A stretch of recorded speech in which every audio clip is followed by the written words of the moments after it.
À la teste de bûche, avec la dune, la forêt, le bassin, l'écologie, c'est pas une idéologie, c'est le quotidien, C'est le cadre de vie. c'est le cadre de vie. Bonjour et bienvenue. Aujourd'hui, on plonge dans un document politique, à première vue assez classique, l'annonce de candidature de Marc Muret à la mairie de la Teste-de-Buch. Oui, la source, c'est le texte qu'il a publié sur son site de campagne. Exactement. Et ça commence par une phrase qui, pour le coup, n'a rien de classique. Je cite, Il sera bientôt temps de changer de maire à la Teste-de-Buch. Avec 3 points d'exclamation. 3 points d'exclamation. Là, au moins, on peut pas dire qu'il est flou. Le ton est donné d'entrée de jeu. Ah bah, c'est plus que donner le ton, ça. C'est poser le cadre du combat dès la première ligne. Dans une campagne, ce premier texte, il est fondamental. C'est lui qui définit le champ de bataille. C'est exactement ça. En commençant comme ça, il ne dit pas « je propose une alternative ». Il dit « le système en place doit tomber ». C'est une déclaration de guerre politique, pas juste une offre de service. Et donc, cette stratégie de rupture, elle commence par un diagnostic. Un diagnostic au vitriol de la gouvernance actuelle. Il utilise des mots très forts. Oui. Il parle d'une gestion fermée, obstinée et opaque. Mhm. Et il va plus loin. Il accuse l'équipe municipale d'une communication coûteuse, davantage tournée vers l'autopromotion que vers l'écoute. C'est une attaque frontale. Oui, mais ce qui est fascinant, c'est pas tant l'attaque elle-même que la manière dont il s'en sert pour se positionner, lui. C'est-à-dire, Quand il écrit, je le cite aussi, « Je regrette que les attentes des Testérains soient si peu entendues », il fait un coup très malin. Il ne liste pas que des problèmes techniques. Il crée une sorte de fracture émotionnelle entre les habitants et le maire. ah oui, je vois. Il transforme un débat de gestion en une histoire de mépris, presque. C'est ça. Au lieu de se poser en expert qui a raison de loin, il se positionne en voisin, en celui qui ressent la même chose que les autres. Il ne dit pas ils ont tort. Non, il dit « je vous comprends et je ressens la même chose ». Du coup, il ne veut pas seulement être le prochain maire, il veut être le porte-parole de ceux qui se sentent ignorés. Et pour prouver que c'est pas juste une posture. Exactement, pour prouver sa légitimité. Et il sort une sorte de CV de ses actions en tant que conseiller municipal. Il met des dossiers sur la table. Oui, des dossiers très concrets. Il parle du scandale du Pila Camping et de ce qu'il appelle la coupable passivité du maire. Ça doit parler aux gens sur place. Forcément. Il évoque aussi son combat contre un parking géant à la Plaine des Sports, la demande de changement du sens de la rue du Port. Ou les dangers du projet de PLU, Voilà. C'est malin de s'ancrer dans des polémiques locales, non? c'est même essentiel pour sa crédibilité. La source, évidemment, ne détaille pas ses affaires, mais c'est pas le but.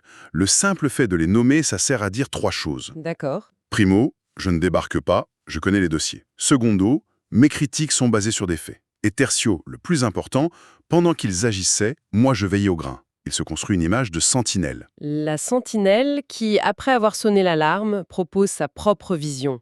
Et là, le contraste est saisissant. Ah oui, D'un côté, il décrit ce qu'il appelle une fuite en avant, avec une formule qui claque, hein.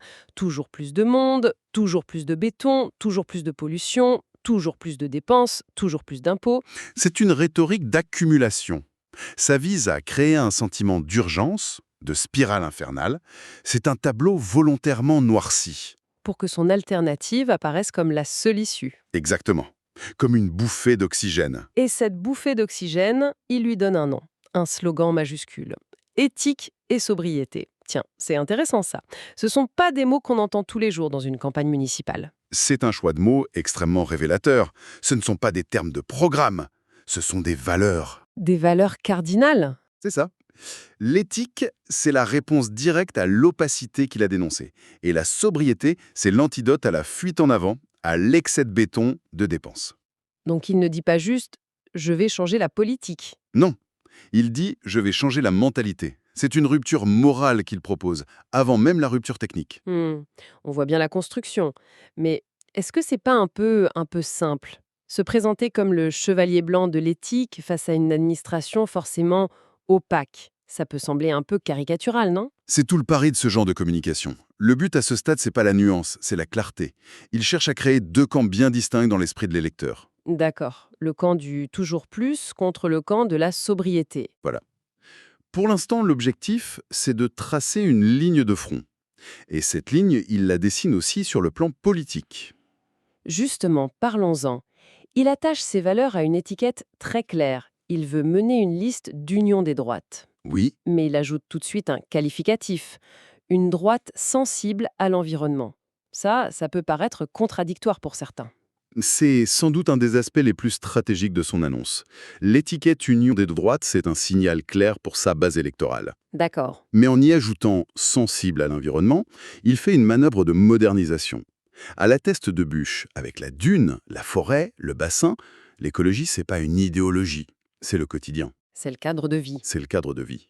Ignorer cet enjeu serait un suicide politique. Donc en fait, il tente de rassembler l'électorat de droite classique sur la gestion, la rigueur, et en même temps de séduire ceux pour qui la nature est la priorité absolue. C'est exactement ça. Il tente de créer une sorte de droite du terroir, une droite qui veut conserver un patrimoine, qu'il soit bâti ou naturel. Hmm. Et puis, il y a cette phrase dans son texte, pour moi c'est peut-être la plus révélatrice de toutes. Ah oui? Laquelle? Celle où il dit « Préservons cette belle terre encore épargnée par les dérives et le déclassement de notre pays Ah oui, c'est une construction rhétorique très, très puissante. ». Oui, En gros, il ne dit pas juste protégeons nos arbres, il dit notre ville, c'est le dernier bastion d'une France qu'on aime face à un pays qui part à la dérive. L'impact émotionnel est bien plus fort, non? immensément plus fort. Il connecte un enjeu ultra-local, consensuel, l'amour de sa ville, à une angoisse beaucoup plus large, une rhétorique nationale sur le déclin. La Teste devient une sorte d'arche de Noé à protéger. C'est fascinant. Et de cette posture, il passe à des promesses très concrètes. Au milieu du texte, il y a deux phrases en majuscules qui sautent aux yeux. Oui, La première, c'est un véritable missile. Non à 10 000 habitants de plus d'ici 2040. C'est précis, c'est chiffré, c'est daté. c'est plus qu'une promesse, hein. C'est un serment. C'est la ligne rouge qu'il trace dans le sable. Les chiffres en politique ont ce pouvoir, ils rendent l'abstrait tangible. C'est facile à mémoriser, un slogan parfait. Exactement. Il se positionne comme celui qui va appuyer sur le bouton stop. D'accord, c'est percutant, mais est-ce que c'est crédible? Est-ce qu'un maire peut vraiment décréter un gel de la démographie comme ça, ou c'est une de ces promesses chocs un peu populistes qu'on sait intenables? C'est la question que ce texte soulève. C'est tout l'enjeu du débat qui va suivre. Juridiquement, non. Un maire ne peut pas interdire aux gens de s'installer. Bien sûr. En revanche, il a un pouvoir immense sur ce qui rend cette installation possible, la construction de logements. Et son arme, c'est le plan local d'urbanisme, le PLU. Donc en disant non à 10 000 habitants de plus, il annonce en fait une guerre à toute nouvelle urbanisation. Une guerre totale. Et ça nous amène directement à son deuxième grand titre. Mettre frein à la bétonisation. Voilà, il s'engage noir sur blanc à geler l'urbanisation de masse. La promesse sur la démographie, c'est en fait une promesse sur l'urbanisme. C'est la traduction concrète de son slogan. C'est là que sa vision de sobriété et sa droite sensible à l'environnement prennent tout leur sens. Le lien est parfaitement logique. Mais ça ouvre une boîte de Pandore. Ah bah oui, geler l'urbanisation, c'est une position forte. Mais quelles sont les conséquences quid? Quid du logement pour les jeunes qui ont grandi là et qui veulent y rester? Quid des familles qui viennent pour le travail? Le texte n'en parle pas.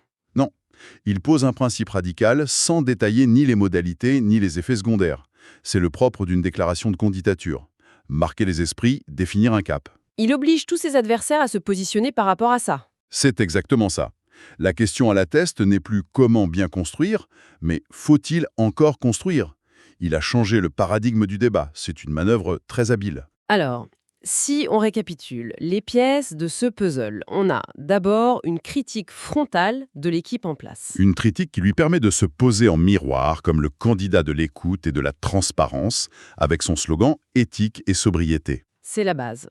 Ensuite, un positionnement politique malin. L'union des droites, mais modernisée par une fibre écologique forte. ». Pour élargir son audience potentielle, tout à fait. Et enfin, le cœur du réacteur. La promesse choc. Le coup de frein brutal à la croissance et à la bétonisation. Symbolisé par ce non à 10 000 habitants de plus. C'est le contrat moral qu'il propose. C'est une construction remarquablement cohérente en fait.